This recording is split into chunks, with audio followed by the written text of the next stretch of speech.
Selamat pagi teman-teman. Terima kasih atas waktu dan kesempatan yang diberikan kepada saya untuk mempresentasikan hasil kerja saya. Tapi sebelum itu, izinkan saya untuk memperkenalkan diri. Nama saya Nita Misa, NIM 2.3.2021.005. Kelas A, Prodi Sosiologi Agama, mata kuliah Teori-Teori Pembangunan. Materi yang saya bahas adalah mencari model pembangunan baru. 1. Pembangunan dalam krisis. Apa yang terjadi dengan pembangunan di berbagai negara di dunia ini? Pada saat ini, kita sedang mengalami krisis pembangunan. Berbagai krisis timbul, sementara kita belum memiliki model pembangunan yang mana bisa dijadikan pegangan untuk masa depan kita. Dengan melakukan model pembangunan baru agar kita bisa terhindar dari masa kritis ini. 1. Krisis yang paling mencolok yang timbul sebuah perubahan yang terjadi dengan negara lain, seperti dikatakan di atas, dialami oleh negara-negara yang menganut sistem sosialis. Dimulai di Uni Soviet pada akhir tahun 1980-an, yang dapat semua negara krisis ini berlanjut ke negara-negara Eropa Timur. Sementara Cina masih tetap bertahan dengan cara melakukan perubahan-perubahan sebelum krisis. Krisis tersebut tiba sebagai salah satu hal yang harus kita lewati masa kritis. 2. Bagaimana keadaan di negara barat? Negara itu sendiri melanda.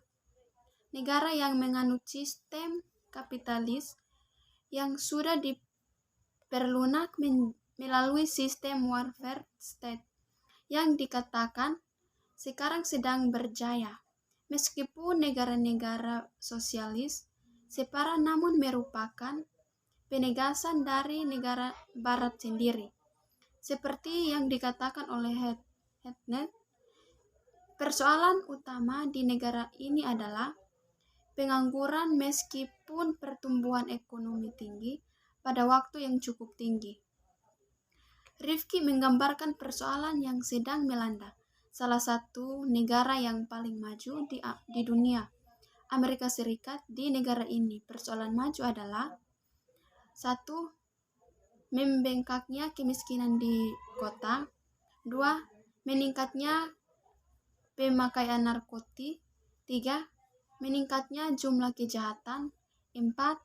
Meningkatnya utang pemerintah. Dan 5. Kerusakan lingkungan. 3. Krisis yang dialami oleh negara-negara di dunia ketiga. Lain lagi bentuknya.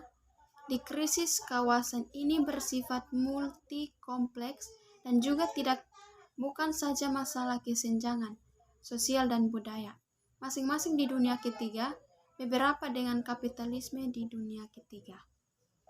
2. Pertemuan Bretton Woods.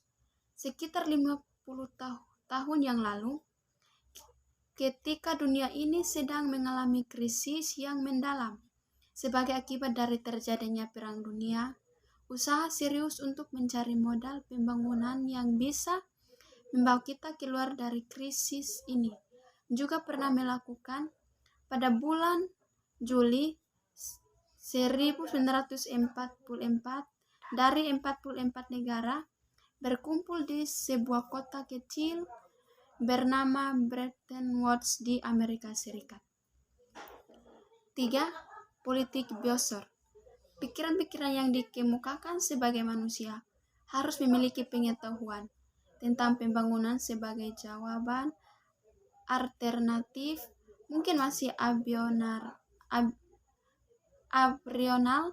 tetapi usaha ini terus dilakukan, misalnya ditawarkan oleh Jeremy Rifkin dengan konsep politik biosfer. Konsep politik biosfer ini dipertentangkan dengan konsep politik yang selama ini menjalankan politik geografis atau geopolitik.